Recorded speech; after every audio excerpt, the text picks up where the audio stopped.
Praise the Lord. எல்லாரும் எப்படி இருக்கீங்க? நல்லா இருக்கீங்களா? எல்லாரும் நல்லா இருப்பீங்கன்னு சொல்லி ஆண்டவருக்குள்ள விசுவாசிக்கிறேன். இன்றைய காலை வேளையில் எல்லாருக்கும் என் அன்பின் வாழ்த்துக்கள்.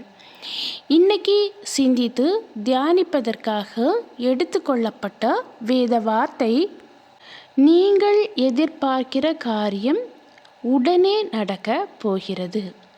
ஆம் பிரியமானவர்களே, உங்கள் வாழ்க்கையில் நீங்கள் எதிர்பார்த்து காத்துட்டு இருக்கிற காரியங்கள் வெகுங்காலமாக நிறைய நாள் நடக்காமல் தாமதித்த காரியங்கள் உடனே நடக்க போகிறது. என்னுடைய வாழ்க்கையில் எதுவுமே நடக்காது அப்படின்னு சொல்லி சோர்வடைஞ்சிருக்கிற உங்களை பார்த்து தான் சொல்கிறாரு, நீங்கள் எதிர்பார்த்த காரியங்கள் உடனே நடக்க போகிறது. இப்போது நம்ம பைபிளில் ஏசாயா 64 அதிகாரம் 4வது வசனத்தை எடுத்து நம்ம வாசிக்கும்போது, தேவனே, உமக்கு காத்திருக்கிறவர்களுக்கு நீர் செய்பவைகளை நீரே அல்லாமல் உலக தோற்றம் முதற்கொண்டு ஒருவரும் கேட்டதும் இல்லை, செவியால் உணர்ந்ததும் இல்லை, அவைகளை கண்டதும் இல்லை. பாருங்க, தேவனே உமக்கு காத்திருக்கிறவர்களுக்கு நீர் செய்பவைகளை, அதாவது ஆண்டவரை நோக்கி எனக்கு இந்த காரியம் நடக்கணும்னு சொல்லி காத்திருக்கிறவர்களுக்கு அவர் செய்பவைகளை நீரே அல்லாமல் உலக தோற்றம் முதற்கொண்டு ஒருவரும் கேட்டதும் இல்லை. அதாவது நம்ம ஆண்டவற்ற ஒரு காரியங்கள் நடக்கணும் அப்படின்னு சொல்லி நம்ம ப்ரேயர் பண்ணும்போது அந்த ப்ரேயர் சவுண்டை, அதாவது அந்த ப்ரேயரை ஏர் கேட்குறாருன்னா, உலகத்தில் பிறந்தவங்க யாருமே கேட்டதில்லை, நீர் மட்டும்தான் கேட்டிருக்கீங்க அப்படின்னு சொல்லி இந்த வசனம் சொல்லுது. உங்கள் வாழ்க்கையில் ஏதாவது ஒரு காரியத்துக்காக நீங்கள் ப்ரேயர் பண்ணி சோர்ந்து போய் இருக்கிறவங்க, ஆண்டவர் நம்முடைய ஜெபத்தை கேட்டிருப்பாரா கேட்டிருக்க மாட்டாரா அப்படின்னு சொல்லி பலவித கேள்வியோடு இருப்பீங்க. அவங்களுக்கெல்லாம் கண்டிப்பாக ஆண்டவர் உங்கள் ஜெபத்தை கேட்டிருக்கிறாரு. உலக பிரகாரமான உள்ள மக்கள் இங்கே பேசுகிறத கேட்குறாங்களா கேட்காம இருக்கிறாங்களோ தெரியாது. ஆனால் ஆண்டவர் நம்ம ஜெபிக்கிற ஜெபத்தை கேட்டுட்டு தான் இருக்கிறாரு. அப்போது உடனே நம்முடைய எதிர்பார்ப்புகள் நடக்கும்னு சொல்கிறாரே, அதுக்கு நம்ம என்ன செய்யணும் அப்படின்னு சொல்லி தான் நம்ம பார்க்க போகிறோம். நம்மளுடைய எதிர்பார்ப்பு எதுவாக வேண்டுமானாலும் இருக்கலாம். அதாவது உலக பிரகாரமான காரியமாக இருக்கலாம், இல்லைன்னா ஆவிக்குரிய காரியங்களாக இருக்கலாம், இல்லைன்னா ஏதாவது வியாதி நம்ம உடம்புலேருந்து நீங்கி போகணும் அப்படின்னு சொல்லி நெடுநாட்களாக நம்ம ப்ரேயர் பண்ணிகிட்டே இருக்கலாம், இல்லைன்னா குழந்தை பாக்கி வேணும் அப்படின்னு சொல்லி ப்ரேயர் பண்ணலாம். ஏதோ ஒரு தேவைக்காக நம்ம ஆண்டவர் சமூகத்தில் ப்ரேயர் பண்ணிகிட்ருப்போம்.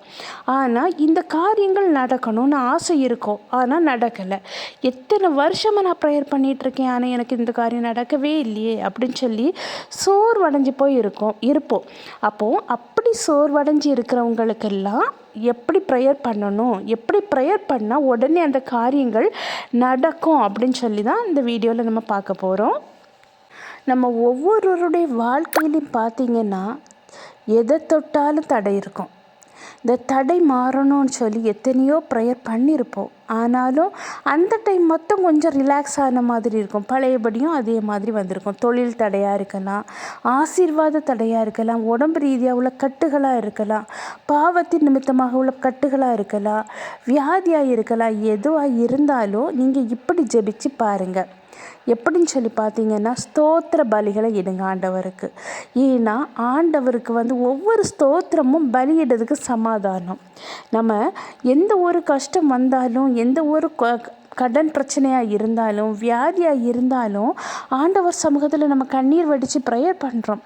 ஆனால் அது சரியாக மாட்டாங்குது. ஆனால் இந்த ஸ்தோத்திர பலிகளை இட்டு பாருங்கள், அது கண்டிப்பாக அந்த ஜெபத்தை ஆண்டவர் கேட்பார். நம்முடைய வாழ்க்கை, நம்ம வாயிலேருந்து வரக்கூடிய ஒவ்வொரு ஸ்தோத்திர பலிகளும் ஆண்டவருக்கு அவ்வளோ பிரியம். ஸ்தோத்திரம் சொல்லுது ஆண்டவரை மகிமைப்படுத்துறதுக்கு சமாதானம். கூடவே என்ன விசுவாசிங்க, ஆண்டவரை நல்லா விசுவாசிக்கணும். என்னுடைய வாழ்க்கையில் இத்தனையோ பாடுகளை தாண்டி செல்ல நீங்கள் கிருபை செய்தீங்கல்லப்பா, அதுக்காக ஸ்தோத்திரம் சொல்லுங்கள். இப்போ நீங்கள் பாடுகளை அனுபவிச்சுட்டு இருந்தீங்கன்னா அந்த பாடுகளுக்காக ஸ்தோத்திரம் சொல்லுங்கள். உங்கள் உடம்புல ஒரு வியாதி இருக்குன்னா இந்த வியாதியிலேருந்து நான் மீண்டு வருவேன், நான் உங்களை மகிமைப்படுத்த தான் எனக்கு இந்த வியாதியை நீங்கள் அனுமதிச்சிருக்கீங்க, அதுக்காக ஸ்தோத்திரம் சொல்லுங்கள். இப்படி நம்ம ஒவ்வொரு வார்த்தைகள்லையும் விசுவாசம் கூடும்போது இப்படியெல்லாம் நீங்கள் ஸ்தோத்திரம் சொல்லும்போது அதில் உங்கள் விசுவாசம் அடங்கியிருக்கு.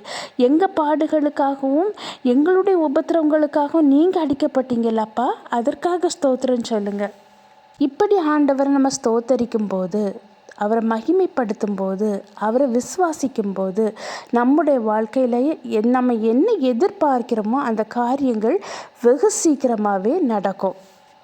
ஸ்தோத்திர பலியிடுகிறவன் என்னை மகிமைப்படுத்துகிறான் அப்படின்னு சொல்லி ஆண்டவர் சொல்கிறாரு. அப்போது நம்ம வாயிலிருந்து வரக்கூடிய ஒவ்வொரு ஸ்தோத்திரமும் அவரை மகிமைப்படுத்துவதற்கு சமாதானமாக இருக்குது. நம்ம எத்தனையோ ப்ரேயர் பண்ணியிருப்போம், என்னெல்லாமோ பண்ணியிருப்போம், ஆனால் நடக்காத காரியங்கள் வர இந்த ஸ்தோத்திர பலிகளை செலுத்தும் போது, ஆண்டவரை ஸ்தோத்தரிக்கும் போது அந்த தடைகளை மாற்றி அது என்னென்னாக்கி அற்புதமான ஆசீர்வாதமாக மாறும். நம்ம உடம்புல ஒரு வியாதி இருக்குன்னா அந்த வியாதியை கொண்டு வர்றது பெரும்பாலும் பாவக்கட்டுகளே நம்ம வியாதியை கொண்டு வரும். அப்போ நம்ம பாவங்கள்லாம் நமக்கு மாற்றப்படணும்னு ஆசை இருக்கும். பாவம், சாபம் பரம்பரையாக பின்தொடரணும். இந்த பாவ சாபங்கள்லாம் நம்ம வாழ்க்கையிலேருந்து வெளியே போகணுன்னா நம்ம ஆண்டவர்கிட்ட ப்ரேயர் பண்ணணும். என்னுடைய சாபங்களுக்காக, என்னுடைய பாவங்களுக்காக நீங்கள் சாபமானீங்களே, நீங்கள் அடிக்கப்பட்டீங்களே, எங்களுக்காக கடைசி சொட்டு ரத்தத்தை நீங்கள் சிந்தினீங்களே, அதற்காக ஸ்தோத்திரம்னு சொல்லி பாருங்க, மகிமைப்படுத்துங்க. என்னுடைய வியாதிக்காக நீங்கள் அடிக்கப்பட்டீங்களே, என் வியாதியை உங்கள் சிலுவையில் நீங்கள் சுமந்தீங்களே, அதுக்காக ஸ்தோத்திரம்னு சொல்லி பாருங்க. என்னுடைய வியாதியை என்ன உடம்புலேருந்து நீக்கி போவதற்காக ஸ்தோத்திரம்னு சொல்லுங்க. இப்படி நீங்கள் ஒவ்வொன்றையும் நம்ம என்ன செய்யணும், பாசிட்டிவாக எடுத்து அவருக்கு ஸ்தோத்திரம் பண்ணும்போது, உபத்திரவங்களுக்காக ஸ்தோத்திரம் அப்படின்னு சொல்லும்போது ஆண்டவர் அங்கே மகிமைப்படுறாரு. அவர் அந்த மகிமையின் மூலம், அதாவது நீங்கள் ஸ்தோத்திரம் பண்ண உங்களை கனப்படுத்துவார். அற்புதத்தை செய்து ஆண்டவர் உங்களை கனப்படுத்துவார்.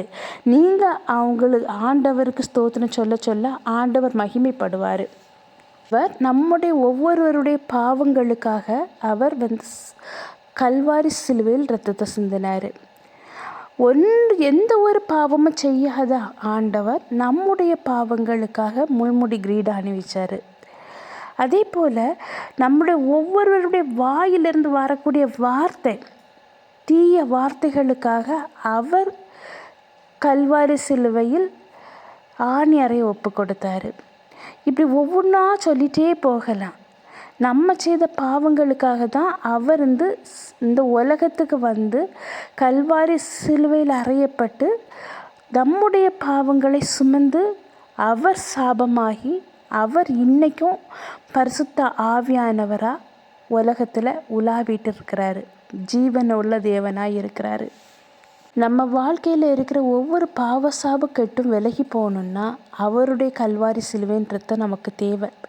நம்ம வியாதி நம்மளிலேருந்து விலகி போகணுன்னா அவர் நமக்காக மரித்தார். அவர் நமக்காக கல்வாரி சிலுவையில் சுமந்தார். அவர் நமக்காக அடிக்கப்பட்டார். இப்பவும் அவர் நமக்காக தான் இருக்கிறாரு அப்படின்னு சொல்லி விசுவாசத்தோடு கூடி நம்ம அவரை ஸ்தோத்தரிக்கும் போது, அவரை மகிமைப்படுத்தும் போது, அது எப்பேற்பட்ட வியாதினாலும் உங்கள் உடம்புலேருந்து மாறி போகும். ஏன்னா அவருக்கு அவ்வளோ வல்லமை இருக்குது. நமக்காக தான் அவர் கல்வாரி சிலுவையை சுமந்து நமக்காக தான் பரிசுத்த ஆவியானவராக இன்றைக்கும் நம்ம கூடவே இருக்கிறாரு. நாளன்னு பார்த்திங்கன்னா அவர் நம் மீது கொண்ட அன்பின் நிமித்தமாக, நம்முடைய அக்கறை நிமித்தமாக ஒரு தாய் போல், ஒரு தகப்பன் போல் நம்மளை அரவணைக்கிற தேவனாக இருக்கிறாரு. நம்மளில் சில பேரை பார்த்திங்கன்னா ஒரு வியாதி வந்துச்சுன்னா, ஒரு சோர்வு வந்துச்சுன்னா, ஒரு தடைகள் வந்துச்சுன்னா, ஒரு தொழில் முன்னேற்றம் இல்லாமல் வறுமைக்குள்ளே வந்துட்டோன்னா நம்ம பேசுகிற வார்த்தைகள் என்ன தெரியுமா? நல்லா ஜெபிப்போம், நல்லா ப்ரேயர் பண்ணுவோம், நல்லா முழங்கால நிற்போம். ஆனால் வாயிலேருந்து வரக்கூடிய வார்த்தை என்ன தெரியுமா? ஏன் ஏசப்பா எனக்கு மட்டும் இவ்வளோ கஷ்டம் அப்படின்னு சொல்லி. அந்த கஷ்டத்தின் உச்சியில் போய் இருந்துட்டு ஏன் எனக்கு மட்டும் இவ்வளோ பாடு, எல்லாத்துக்கும் நீங்கள் அற்புதம் செய்கிறீங்கல்ல, ஆனால் எனக்கு மட்டும் ஏன் எனக்கு கிடைக்க மாட்டேங்கு, எதனால எனக்கு செய்ய மாட்டேங்கிறீங்க அப்படின்னு சொல்லி ஆண்டவர்கிட்டே ஒரு கொஸ்டினை கேட்குறோம். ஆண்டவர்கிட்டே பல கேள்விகளை கேட்டு பாவத்தை நம்ம செய்துட்ருக்குறோம். ஒரு முறுமுறுப்பு, எனக்கெல்லாம் எங்கள் ஆண்டவர் செய்ய போகிறாரு, அவங்களுக்கெல்லாம் செய்திருக்கிறாரு. நான் என்னென்னலாமோ ப்ரேயர் பண்ணியாச்சு, உபவாசம் இருந்து ப்ரேயர் பண்ணியாச்சு, என்னெல்லாமோ பண்ணியாச்சு, ஆனால் என் வாழ்க்கையில் எதுவுமே நடக்கலை. எத்தனை பேர் நீங்கள் கேட்குறீங்க, எத்தனை வருஷமாக நான் வந்து வெயிட் பண்ணிகிட்டே இருக்கிறேன், ஆனால் எனக்கு நடக்கலை, ஏன்ப்பா எனக்கு மட்டும் நடக்கலை அப்படின்னு சொல்லி நம்ம என்ன செய்துட்ருக்குறோம், ஆண்டவர்கிட்ட கேள்வி கேட்டு நம்ம பாவத்துக்கு உள்ளாயிட்ருக்குறோம். அவரை கேள்வி கேட்க நமக்கு உரிமை கிடையாது. அப்போது நம்ம வாழ்க்கையில் ஒரு அற்புதம் வேணும்னா முதல்ல என்ன வேணும்னா விசுவாசம் வேணும். என் பாவங்களுக்காக சாபங்களுக்காக அவர் கல்வாரி சிலுவையில் ரத்தம் சிந்தினார். பாருங்க எவ்வளோ பெரிய விசுவாசம். நீங்கள் இருக்கத்தக்கன எனக்கு எந்த வியாதியும் வராதுப்பா, அப்படி எனக்கு வியாதி வந்தால் கூட உங்களை மகிமைப்படுத்த நீங்கள் எனக்கு வியாதி இருக்குது ஆண்டவரே, நீங்கள் இதில் மகிமைப்பட போகிறீங்க ஆண்டவரே அப்படின்னு சொல்லி நம்ம ப்ரேயர் பண்ணும்போது, நம்ம ஆண்டவர்கிட்ட சொல்லும்போது அது வந்து ஒரு பாசிட்டிவ், ஒரு விசுவாசத்தை காணிக்குது. இந்த சோர்விலேருந்து என்ன இங்கே தூக்கி விடுவதற்காக நன்றின்னு சொல்லுங்கள், ஸ்தோத்திரம் சொல்லுங்கள், ஒரு பாசிட்டிவான ஸ்தோத்திரம். இப்படி நம்ம விசுவாசத்தோடு கூடிய ஸ்தோத்திரத்தை சொல்லும்போது ஆண்டவர் அங்கே மகிமைப்படுவதும் அல்லாமல் நம்ம வாழ்க்கையில் இருக்க தடைக்கற்கள், பாவக்கற்கள் எல்லாமே மாறி போகும். பாவக்கட்டுகள் மாறும். என்னுடைய வாழ்க்கையில் என் குடும்பத்தை இப்படி ஒரு பாவம் கட்டி இருக்குப்பா, இந்த பாவக்கட்டை மாற்றி போடுவதற்காக ஸ்தோத்திரம் சொல்லி பாருங்களேன். எனக்கு இப்படி ஒரு வியாதி இருக்குது, இந்த வியாதியை நீங்கள் மாற்றுவதற்காக ஸ்தோத்திரன்னு சொல்லி பாருங்கள், எவ்வளோ மகிழ்ச்சியாக இருக்கும். அது நடக்க போகுதுன்னு ஒரு விசுவாசம் நமக்குள்ளே பெருகும். அது இல்லாமல் நீங்கள் நெகட்டிவாக ஏன்ப்பா எனக்கு இந்த கஷ்டம், ஏன்ப்பா எனக்கு இந்த பாடு, ஏன்ப்பா எனக்கு இந்த வியாதி, எல்லோரும் நல்லா தானே இருக்கிறாங்க, எத்தனை பேருக்கும் நீங்கள் அற்புதம் செய்கிறீங்க, ஏன் எனக்கு மட்டும் அற்புதம் செய்ய மாட்டேங்கிறீங்கன்னு சொல்லி நீங்கள் நெகட்டிவாக பேசி லாஸ்ட்டில் என்ன ஆகுதுன்னா அங்கே அற்புதம் செய்ய முடியாமல் நீங்களே எதிராக வந்து நிற்கிறீங்க. இதுதான் விஷயம். கண்டிப்பாக நடக்கும். நம்ம வாழ்க்கையில் ஆண்டவர் அற்புதம் பண்ணுவார், அதிசயம் செய்வார். அவர் நம்மளை கைவிட்டுட்டு போக மாட்டார். அவர் நமக்காக சிலுவையில் அடிக்கப்பட்டார், இன்றைக்கு நமக்காக பரிந்து பேசிகிட்டு இருக்கிறாரு, இன்றைக்கு நம்ம கூட பரிசுத்த ஆவியானவராக இருந்துட்டு இருக்கிறாரு அப்படின்னு சொல்லி நீங்கள் வந்து பாசிட்டிவாக நீங்கள் யோசிக்கும் போது உங்களுக்குள்ள ஒரு எனர்ஜி வரும். உங்களுக்குள்ளே இருக்கிற அந்த கட்டுகளை ஆண்டவர் கண்டிப்பாக கட்ட அறுத்து விடுவார். உங்கள் வியாதி ஆண்டவர் சரியாக்குவார். ஏன்னா நீங்கள் அவருக்கு மேலே வச்சுருக்கிற விசுவாசத்தை பொறுத்து. ஆண்டவர் வந்து ஒரு நாளும் முகத்தை பார்க்குறதில்ல, அவர் வந்து இருதயத்தை ஆராய்ந்து அறிகிற தேவனாக இருக்கிறாரு. உங்கள் இருதயத்துக்குள்ளே நீங்கள் என்ன யோசித்து வச்சுருக்கீங்கன்னு சொல்லி நீங்கள் மனுஷன்ட்ட சொன்னால் தான் தெரியும், ஆனால் ஆண்டவருக்கு அப்படி இல்லை, நீங்கள் யோசித்தாலே தெரியும். அப்போது நம்ம விசுவாசத்தோடு ஆண்டவர் நடத்துவார், செய்வார், அற்புதம் செய்வதற்காக நன்றின்னு சொல்லி நம்ம ப்ரேயர் பண்ணும்போது அந்த ஜெபத்தை ஆண்டவர் கேட்குறாரு. நம்ம வாழ்க்கையில் அந்த அற்புதம் நடக்குது. அந்த முறுமுறுப்பு எங்கிறது வெளியே போகுது. அந்த முறுமுறுப்பெண்ணை தூக்கி வெளியே போட்டுருங்க, சோர்வை தூக்கி வெளியே வச்சுருங்க. இப்படி வச்சுட்டு ஆண்டவர்கிட்ட விசுவாசத்தோட நம்பிக்கையோட நீங்கள் எனக்கு செய்ய முடியும், நீங்கள் செய்தால் நீங்கள் செய்து நீங்கள் அதில் மகிமைப்பட போகிறீங்க, நான் விசுவாசிக்கிறேன்னு சொல்லி ஆண்டவற்றை நீங்கள் கேட்கும்போது ஆண்டவர் தடைப்பட்ட காரியத்தை, வியாதியை, பொல்லாப்பை, எல்லாத்தையும் தீமையான காரியங்கள் அனைத்தையும் உங்கள்கிட்ட இருந்து எடுத்து போட்டு உங்களை பரிசுத்தமாக வாழ அவர் கிருபை பாராட்டுவார். ஆண்டவர் உங்கள் கூட வரும்போதே சில நல்ல குணங்களும் வந்துடும். ஏன்னா அவர் பரிசுத்த ஆவியானவர். அவருக்கு தவறு செய்வது கொஞ்சம் வரை அவருக்கு பிரியமில்லை. நம்ம பிள்ளை தப்பு பண்ணக்கூடாது, நம்ம பையன் தப்பு பண்ணக்கூடாது. அவருங்க அப்படி ஒவ்வொன்றையும் பார்த்து பார்த்து அவர் வந்து எதிர்பார்த்துட்ருக்கிறாரு. நம்ம அவர் வழியில் நடக்கும்போது நம்ம விரும்பின காரியம் எல்லாவற்றையும் அவர் வாய்க்க செய்வார். அது ரொம்ப நாள் ஆகாதுங்க, அது சீக்கிரமாகவே நிறைவேறும். நீங்கள் விரும்பின காரியம் உடனே நிறைவேறும். அதுக்கு பரிசுத்த ஆவியானவர் உதவி செய்வார். தானியலை பாருங்கள், தானியல் 3 வேளையும் ஜெபிச்சார். ஆனால் அவர் வந்து ஒரு விசுவாசத்தோடு கூடிய ஜெபமாக இருந்த அந்த ஜெபம். அதே போல் நம்ம ஜெபம் எப்படி இருக்குது? நம்ம ஆசீர்வாதம் வந்த உடனே ஆண்டவருக்கு நன்றி சொல்கிறோம். ஒரு சின்ன கஷ்டம் வந்த உடனே, ஏசப்பா ஏன்பா எனக்கு மட்டும் இந்த கஷ்டத்தை நீங்கள் அனுபவிச்சிங்க, என் வாழ்க்கையில் என்ன கஷ்டம் நான் பட்டுட்ருக்கேன் அப்படின்னு சொல்லி ஆண்டவர்கிட்ட நம்ம முறுமுறுக்க தொடங்கும் போது நம்ம வாழ்க்கையில் இருக்கிற பாவசாபக்கட்டுகள் மாறி போகாது. நம்ம பாவசாபக்கட்டுகள் மாறணும்னா நம்ம தான் ப்ரேயர் பண்ணணும்.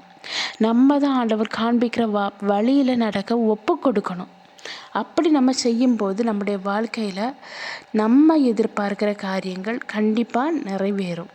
இந்த வீடியோ பார்த்துட்டு இருக்கிற நீங்கள் கொஞ்சம் ஒரு செகண்ட் யோசித்து பாருங்கள். உங்கள் ஸ்தோத்திர பலி எப்படி இருக்குது? ஆண்டவரை மகிமைப்படுத்தும் விதமாக இருக்கா? பாசிட்டிவானதாக இருக்கா? விசுவாசம் கலந்ததாக இருக்கா? இல்லைன்னா சோர்வடைஞ்சு போய் முறுமுறுத்த ஸ்தோத்திர பலியாக இருக்கா? எனக்கு என் வாழ்க்கையில் ஏன்ப்பா எனக்கு இப்படி வருதுன்னு சொல்லி கேள்வி கேட்குற ஒரு ஸ்தோத்திர பலியாக இருக்கா? கொஞ்சம் யோசித்து பாருங்கள். இன்னைக்கு ஆண்டவர் உங்கள் வாழ்க்கையில் நீங்கள் எதிர்பார்க்குற காரியங்கள் நடக்கணும்னா ஆண்டவற்றை அவரை மகிமைப்படுத்தும் விதமாக அவருக்கு ஸ்தோத்திரம் சொல்லி பாருங்கள். ஸ்தோத்திர பலிகளை இட்டு பாருங்கள். கண்டிப்பாக உங்கள் வாழ்க்கையில் பல அற்புதத்தை ஆண்டவர் கட்டளையிடுவார். மனசுக்குள்ளே சமாதானம் வேணும்னா ஆண்டவர்கிட்ட ஸ்தோத்திரம் பண்ணி, அப்பா என்னுடைய வாழ்க்கை உலர்ந்து போயிருக்கு ஆண்டவரே, எனக்கு ஒரு சமாதானத்தை தருங்க, நீங்கள் அப்படி சமாதானம் தரப்போவதற்காக நன்றி, உலர்ந்த வாழ்க்கையை செழிப்பாக மாற்றப் போவதற்காக நன்றின்னு சொல்லி பாருங்க, ஸ்தோத்திரம்னு சொல்லி பாருங்க. இப்படி நம்ம ப்ரேயரை மாற்றும்போது நம்ம எதிர்பார்க்கிற காரியங்கள், வருஷக்கணக்காக எதிர்பார்த்துட்டு இருக்கிற காரியங்கள், எந்த காரியமாக இருந்தாலும் கண்டிப்பாக நம்ம வாழ்க்கையில் வாய்க்கும். அவர் எதுவுமே இல்லைன்னு சொல்லி கைவிட்டுட்டு போகக்கூடிய தேவன் கிடையவே கிடையாது. மனிதன் ஒரு இதை செய்கிறேன் அப்படின்னு சொல்லி வாக்கு தந்துட்டு லாஸ்ட்டில் என்னென்னா அதை கைவிட்டுட்டு போவாங்க. ஆனால் ஆண்டவர் அப்படி அல்ல. நம்ம என்ன எதிர்பார்க்குறோமோ அதை விட டபுள் மடங்கு செய்வார். இந்த வீடியோவை பார்த்துட்டு இருக்கிற ஒரு மகளை ஆண்டவர் கண்முன்னே காண்பிக்கிறாரு. அவங்க நிறைய வருஷமாக யூட்ரஸில் நீர்க்கட்டின்னு சொல்லுவாங்க. அந்த நீர்க்கட்டி நிமித்தமாக எத்தனையோ ட்ரீட்மெண்ட் எடுத்தும் அவங்களுக்கு டேப்லெட் போட்டு மெடிசன் எடுத்த பிறகு குறைஞ்ச மாதிரி இருக்கும். ஆனால் அடுத்த தடவை ஸ்கேன் பண்ணி பார்க்கும்போது கூடிருது. எப்படி என்ன பண்ணணும் அப்படின்னு சொல்லி தெரியாமல் இருக்கிற அந்த மகளை ஆண்டவர் கண்முன்னே காண்பிக்கிறாரு. இப்போ ஆண்டவருடைய வல்லமையான கரம் அவங்க அடி வைத்த தொடுது. அந்த நீர்க்கட்டிய ஆண்டவர் இன்றைய நாளில் இந்த நேரத்தில், அதாவது நீங்கள் வீடியோ பார்த்துட்டு இருக்கிற அந்த நேரத்தில் ஆண்டவர் சரியாக போகிறாரு. இப்போ அவங்க கரம் ஆண்டவருடைய கரம் உங்கள் வயிற்று பகுதியை தொட்டுட்ருக்கு. அந்த கரத்துலேருந்து ஒரு வல்லமை புறப்படுது. இப்போ அந்த கட்டிகள் கம்ப்ளீட்டாக ரிமூவ் ஆகி உங்கள் யூட்ரஸ் புது யூட்ரஸாக மாறுது. ஆண்டவர் உங்களுக்கு ஒரு கற்பத்தின் கனியை ஆசீர்வதிக்கிறாரு. நன்றின்னு சொல்லுங்க. ஏன்னா அவர் ஒரு சிறந்த மருத்துவராக இருக்கிறாரு. மருத்துவர் கைவிட்ட நிலைமையில் இருக்கிற அந்த நோய்களை வர அவரால் குணமாக்க முடியும். இதே போல் இவங்க மட்டும் இல்லைங்க, எத்தனையோ பேர் நிறைய வியாதினால நீங்கள் கஷ்டப்பட்டுட்ருக்கிறீங்க. அந்த வியாதியெல்லாம் உங்கள்கிட்ட விலகி போகணுன்னா ஸ்தோத்திர பலிகள், அதாவது விசுவாசத்தோடு கூடிய ஸ்தோத்திர பலிகளை சொல்லணும். ஸ்தோத்திர பலிகள் சும்மா இல்லைங்க, விசுவாசத்தோடு கூடிய ஆண்டவர் எனக்கு கண்டிப்பாக அற்புதம் நடத்துவார் அப்படின்னு சொல்லி நம்ம விசுவாசிக்கும் போது, நம்ம அந்த ஸ்தோத்திர பலிகளை எடுக்கும்போது கண்டிப்பாக நம்ம வாழ்க்கையில் ஒரு விசுவாசம் தலை தூக்கும். கூடவே அந்த நம்பிக்கையும் ஆண்டவர் மீது கூடும். இப்படி நம்பிக்கையோடு விசுவாசத்தோடு நம்ம ப்ரேயர் பண்ணும்போது அந்த பாவ சாபக்கட்டுகள் முற்றிலுமாக மாறி போகும். சாபங்கள் நம்மகிட்டேருந்து விலகி போகும். பரம்பரையாக பின்தொடருகிற சாபங்கள் வர இப்படி நீங்கள் ஆண்டவர் சமூகத்தில் ஒரு பாசிட்டிவான அவர் விசுவாசம் கலந்த ப்ரேயர் பண்ணும்போது எல்லா அற்புதத்தையும் நீங்கள் பெற்றுக்கொள்ளுவீங்க. நீங்கள் எதிர்பார்க்கிற காரியங்கள் எந்த காரியமாக இருந்தாலும் இன்றைய நாளில் உடனே பெற்றுக்கொள்ள போகிறீங்க. இப்படி நீங்கள் ப்ரேயர் பண்ணி பாருங்கள். விசுவாசம் கலந்த ஸ்தோத்திர பலியை செலுத்தி பாருங்கள். ஆண்டவர் அதில் மகிமைப்பட்டு அவருக்கு உங்கள் வாழ்க்கையில் ஒரு பரிபூரணமான ஒரு விடுதலை தருவார். நோயினால் கஷ்டப்பட்டவங்களுக்கு நோயிலிருந்து விடுதலை தருவார். சாபத்து நிமித்தமாகவும் பாவத்தின் நிமித்தமாகவும் வியாதி பிடியில் கஷ்டப்பட்டுட்டு இருக்கவங்களுக்கு இன்றைய நாளில் ஒரு பெரிய விடுதலை தருவார். தலைப்பாரத்தில் கஷ்டப்படுறவங்களுக்கும் ஒரு புதுவித பலன் கடந்து வந்து கொண்டு இருக்கிறது. அப்பா நீர் அற்புதம் செய்வதற்காக நன்றின்னு சொல்லுங்க. இப்போ ஒரு சின்ன ப்ரேயர் பண்ணலாமா? அன்பின் பரலோக தந்தையே, அப்பா இந்த அருமையான வேலைக்காக நன்றி ஆண்டவரே. எத்தனை பேருக்கோ கிடைக்காத நல்ல ஒரு தருணத்தை எங்களுக்கு தந்தீங்கப்பா. அதற்காக நன்றி ஆண்டவரே. இப்பொழுதும் ஆண்டவரே, என்னோடு கூட சேர்ந்து ஜெபிக்கிற ஒவ்வொரு மக்களையும் நீங்கள் கண்ணோக்கி பார்க்க வேண்டும் என்று ஜெபிக்கிறேன் ராஜா. மனசில் கவலைகள் ஏராளம் ஆண்டவரே, கலக்கங்கள் ஏராளம் ஆண்டவரே. எத்தனையோ ஆண்டுகள் ஆண்டவரே ப்ரேயர் பண்ணி அப்பா சோர்ந்து போய் இருக்கிற ஒவ்வொரு மக்களையும் அப்பா நீங்கள் கண்ணோக்கி பார்க்க வேண்டும் என்று ஜெபிக்கிறேன்ப்பா. கடன் பாரத்து நிமித்தமாக ப்ரேயர் பண்ணவங்க உண்டு ஆண்டவரே. அப்பா வியாதி குறித்த ப்ரேயர் உண்டு ஆண்டவரே. கற்பத்தின் கனிக்காக ப்ரேயர் உண்டு ஆண்டவரே. அப்பா எந்தெந்த இது தேவைகளுக்காக ஒவ்வொருவர் அப்பா ப்ரேயர் பண்ணுறாங்க நீங்கள் அறிஞ்சிருக்கீங்க ஆண்டவரே. அப்பா அந்த தேவைகளை நீங்கள் நிறைவேற்ற வேண்டும் என்று ஜெபிக்கிறேன்ப்பா. அவங்க கடினமான பாதைகள் எல்லாம் அப்பா லெகுவாக மாற அப்பா நீங்கள் கிருபை பாராட்ட வேண்டும் என்று ஜெபிக்கிறேன் ராஜா. கோணலான பாதையில் செவ்வியாக்க வேண்டும் என்று ஜெபிக்கிறேன்ப்பா. ஒவ்வொருவருடைய வாழ்க்கையிலும் ஒவ்வொரு அற்புதத்தை செய்ய வேண்டும் என்று ஜெபிக்கிறேன். நெடுங்காலமாக நெடு நாட்களாக அப்பா வெயிட் பண்ணிட்டு இருக்கிற காரியங்கள் உடனே அற்புதத்தை செய்ய போவதற்காக நன்றி ஆண்டவரே. உங்கள் கல்வாரி சிலுவையின் இரத்தத்தால் பாவக்கட்டுகளை சாபக்கட்டுகளை நொறுக்கி போடுவதற்காக நன்றி ஆண்டவரே. அப்பா நீர் அற்புதம் செய்வீர், அதற்காக நன்றி. அதிசயம் செய்தீர், நன்றி ஆண்டவரே. உம்முடைய வாழ்க்கையில் அப்பா எங்களுக்கு எத்தனையோ கிருபைகளை அப்பா எங்கள் வாழ்க்கையில் நீங்கள் கிருபை பாராட்டினதுக்காக நன்றி. முற்றிலுமாக ஒவ்வொருவரையும் அப்பா உம்முடைய கரத்திலே தாழ்த்தி ஒப்படைக்கிறேன். நீங்கள் பொறுப்படுத்தி வழி நடத்தி செல்லுங்க. மீட்பர் இயேசுவின் மூலம் ஜெபங்கேளும் அன்பு நிறைந்த பரம தந்தையே, ஆமீன் ஆமீன். கர்த்தர் உங்கள் ஜெபத்தை கேட்டிருக்கிறாரு. உங்கள் வாழ்க்கையில் பல அற்புதத்தை ஆண்டவர் செய்வார். நீங்கள் எதிர்பார்க்கிற காரியங்கள் உடனே உங்கள் வாழ்க்கையில் நடக்கும். கர்த்தர் தாமே இவ்வார்த்தைகளை ஆசீர்வதிப்பாராக. ஆமீன் ஆமீன். ஹல்லேலூயா.